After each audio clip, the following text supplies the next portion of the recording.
A'udzubillahi minasyaitonirrajim. Bismillahirrahmanirrahim.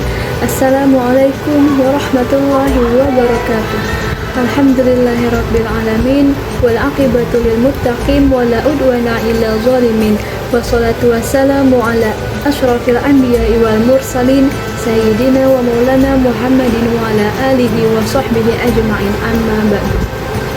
Pertama-tama kita panjatkan puji dan puja syukur kita kehadiran Allah Subhanahu wa Ta'ala yang telah memberikan kita nikmat iman dan kesehatan sehingga sampai saat ini kita masih mampu sedikit demi sedikit mengumpulkan bekal amal kita untuk menghadapi suatu hari nanti. Tiada yang lebih penting dari hari itu, yaitu hari di mana kita berjumpa dengan Allah Subhanahu wa Ta'ala. Kita bermohon kepada Allah semoga kita senantiasa dosa-dosanya diangkat, amal-amalnya, dan diberikan balasan terbaik atas apa yang kita lakukan di dunia. Tak lupa pula kita curahkan sholawat dan salam kepada junjungan kita baginda Nabi Muhammad SAW. Hadirin yang dimuliakan Allah Subhanahu wa Ta'ala, izinkan saya Karen Angelina Putri menyampaikan tausiah dengan judul Ikhlas mudah diucapkan namun sulit dilakukan. Beberapa orang mungkin mengatakan bahwa sabar dan ikhlas mungkin terlihat seperti pinang dibelah dua. Namun, di antaranya keduanya berbeda. Sabar adalah di saat kita menunggu keputusan Allah, sedangkan ikhlas adalah siap melakukan segala perbuatan hanya untuk Allah dan menerima apapun yang telah diputuskan oleh Allah. Allah Subhanahu wa Ta'ala berfirman dalam Quran surat Al-An'am ayat 162. Qul inna sholati wa nusuki wa mahyaya wa mamati lillahi rabbil alamin. Dengan artinya, katakanlah Nabi Muhammad, sesungguhnya salatku, ibadahku, hidupku dan matiku hanyalah untuk Allah, Tuhan semesta alam. Ikhlas adalah intisari dari keimanan seseorang dan kualitas tertinggi kemurnian hati, karena segala sesuatu yang dikerjakan adalah murni karena Allah dan hanya untuk Allah.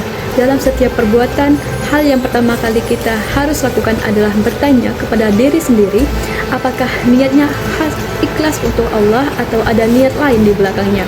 Rasulullah SAW bersabda, Inna ma'amalu bin niyat wa inna likulli imrin manawa. Ya, artinya, sesungguhnya segala amal perbuatan itu bergantung kepada niatnya, dan setiap orang akan mendapatkan balasan tergantung pada niatnya. Kalau kita melakukan perbuatan hanya dengan niat karena Allah, maka keridhaan Allah akan kita dapatkan.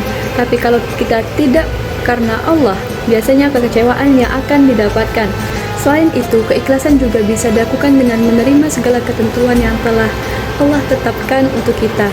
Misalnya, kita ikhlas kuliah di universitas yang sebenarnya tidak kita inginkan, kita ikhlas bekerja di tempat yang gajinya mungkin tidak sesuai dengan harapan kita, ikhlas menerima ujian dan cobaan yang telah diberikan oleh Allah untuk kita, dan seharusnya dengan demikian, bentuk bersyukur seperti itu akan menuntut kita untuk menjadi hamba yang bersyukur, dan dengan rasa syukur itu, maka seperti janji Allah, pasti akan ditambahkan nikmatnya.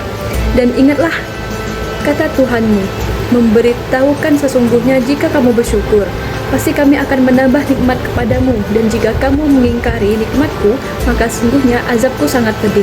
Quran surat Ibrahim ayat 7. Iblis berkata, Ya Tuhanku, oleh karena engkau telah menetapku, sungguh aku akan usahakan agar anak manusia memandang indah perbuatan dosa yang tampak di bumi, dan aku akan sesatkan mereka semua kecuali hamba-hamba yang ikhlas di antara mereka. Quran surat Al-Hijr ayat 39-41. Yang kita ketahui bersama iblis adalah musuh terbesar bagi manusia. Ayat di atas semakin menegaskan dan menjabarkan berapa jahatnya rencana iblis dalam mengganggu anak manusia. Dia telah berjanji dengan segenap tenaga dan kekuatan untuk menyesatkan seluruh anak-anak Adam yang tidak memiliki keikhlasan dalam mengerjakan sesuatu. Jadi, jika tidak ingin diganggu oleh iblis, laknatullah, maka mulailah untuk melakukan segala perbuatan dengan keikhlasan. Lawan dari ikhlas adalah riya, yaitu melakukan amal perbuatan dengan tujuan agar mendapatkan pujian atau balasan dari orang lain. Riya tentunya bukanlah perbuatan yang baik, bahkan Allah menyamakan orang-orang ini dengan ciri khas orang munafik.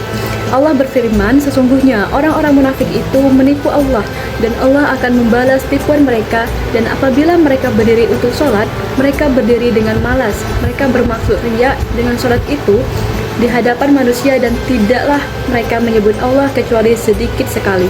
Quran Surah An-Nisa ayat 142. Kemudian Allah berfirman, sesungguhnya telah kami turunkan kepadamu kitab Al-Quran dengan kebenaran. Oleh karena itu, beribadahlah kamu kepada Allah. Quran Surah Az-Zumar ayat 2. Dari ayat tadi, Allah menjelaskan bahwa cara beribadah yang paling benar itu hanya menyembah Allah semata dengan penuh keikhlasan bersih dan murni dari pengasuh syirik dan riya. Oleh karena itu, hendaklah beribadah ditunjukkan kepada Allah semata bukan karena ingin dipuji oleh manusia, melainkan segala sesuatu dengan penuh keikhlasan memang bukan sesuatu hal yang mudah.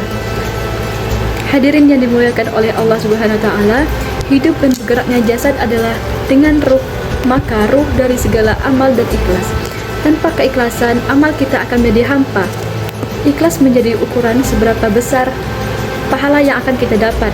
Semakin sering seseorang dalam beramal, semakin besar juga balasan yang diterima. Semakin murni karena Allah dia melakukan sesuatu, maka semakin bernilai amalan itu di sisi Allah Subhanahu wa taala. Adapun contoh ikhlas dan sabar dalam praktik farmasi yaitu seorang apoteker dapat mengikhlaskan ilmu tenaganya untuk melayani pasien. Sabar itu penting bagi seorang apoteker dalam menghadapi pasien dan keluarga pasien. Adapun tips-tips untuk kita untuk selalu ikhlas dan sabar antara lain niatkan pekerjaan untuk beribadah karena Allah, fokus pada tujuan jangka panjang dalam membantu pasien dan mengontrol emosi saat menghadapi tantangan pekerjaan. Setelah kita memahami isi dari berlaku ikhlas, maka marilah kita mulai memupuk dan melatih diri kita untuk ikhlas dalam segala hal. Hadirin yang dimuliakan oleh Allah Subhanahu wa taala, saya tutup dengan hadis Nabi Muhammad SAW yang berbunyi, aku pernah bertanya kepada Jibril tentang ikhlas, lalu Jibril berkata, hai, aku telah menanyakan hal itu kepada Allah. Lalu Allah berfirman, ikhlas adalah salah satu dari rahasiaku yang aku berikan ke dalam hati orang-orang yang aku cintai dari kalangan hamba-hambaku. Semoga kita semua bisa menjadi pribadi yang dicintai oleh Allah Subhanahu wa taala. Maka dengan itu kita bisa merasakan nikmat ikhlas yang diberikan oleh Allah Subhanahu wa taala. Mudah-mudahan kita menjadi hamba Allah yang dicintai oleh Allah Subhanahu wa taala. Itulah yang dapat saya sampaikan, semoga bermanfaat bagi kita semua. Tiada yang satu pun yang sempurna walaupun sekecil ada celah dan cacatnya. Terima kasih atas segala perhatiannya, mohon maaf atas segala kekurangan. Akhirul kalam, wabillahi taufiq wal hidayah. Wassalamualaikum warahmatullahi wabarakatuh.